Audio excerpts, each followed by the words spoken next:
I want to bring in former Senator Cory Gardner right now. Senator Gardner, a senior advisor to the Tim Scott presidential campaign these days, and great to have you on the show once again. I was just thinking as I was walking over here and introducing you as former senator that for once you might not mind having the former in your title. Do you miss being in Washington at times like this? You know, I can't imagine what some of these conferences have been like lately, so it's not a bad thing to be a long ways away from Washington right now. Let's talk a little bit about what Joe was getting into at the top of his report, because that's what people are looking at now. Who's next? And we'll put up on the screen these, who could replace Kevin McCarthy as Speaker. There are a lot of names, but today, the names that seem to have emerged as the clear frontrunners because of their experience, because of how long they've been in leadership, are Steve Scalise and Jim Jordan. So if you look at those two names, does one or the other jump out as a possible next speaker to you if you had to choose? Well, I certainly think that both men are capable of being speaker. I think they have quite a bit of support within the conference. I think right now you have to give the advantage to Steve Scalise. I mean, this guy's an Iron Man. You think about what he has been through. You think about what he has done personally to be where he is in the majority leader position, gone through a horrific attempt to take his life, the shooting in a baseball field several years back, blood cancer today that he is fighting. I talked to him not that long ago.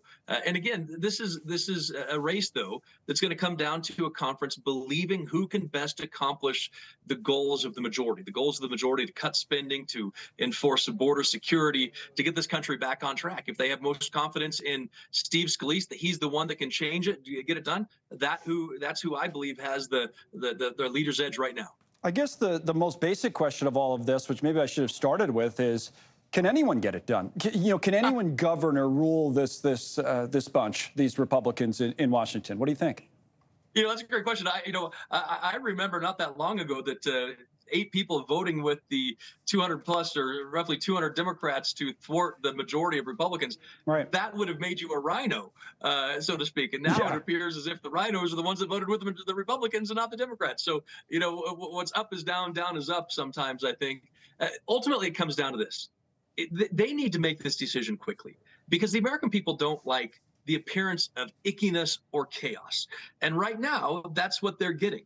And so that's what they see, that's what they perceive. So look, the vast majority of the American people, they went to work this morning. They're going to come back from work this morning. They're going to give their kids a hug.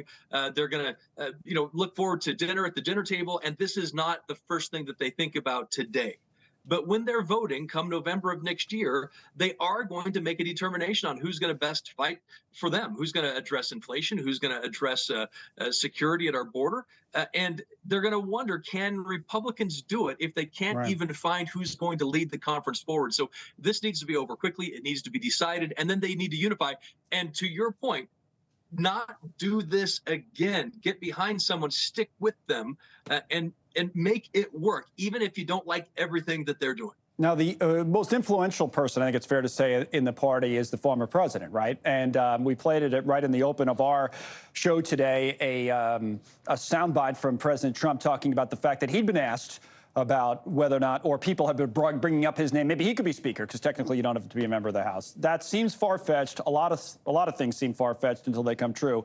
But let's just say that that's not going to happen. The former president is still quite influential, though, isn't he, in who the next speaker is and how much power that speaker might have? What do you think his influence is in all of this? I certainly think that the President Trump does have a large voice in this matter. I think that's why you saw the relationship you did between Speaker McCarthy and President Trump, because of that influence on the conference and what it means to the conference.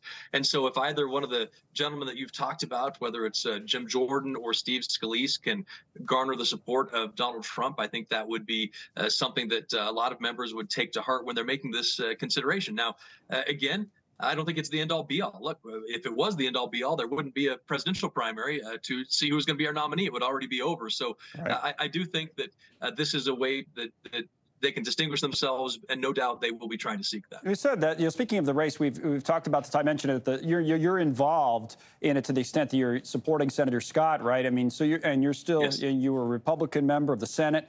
You're a Republican, you're supporting a Republican, but how do you feel about this party right now? I mean, we had Sean Spicer on yesterday saying the whole thing's just embarrassing to watch as a Republican. How do you feel about the Republican Party you've been a part of for so long?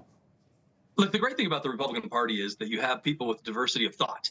You have people who are very passionate about what they believe in, and they're willing to take it to the crazy extent of removing the Speaker of the House. I think that's the wrong thing to have done. But they did it. There is no uniformity in the way they are approaching this.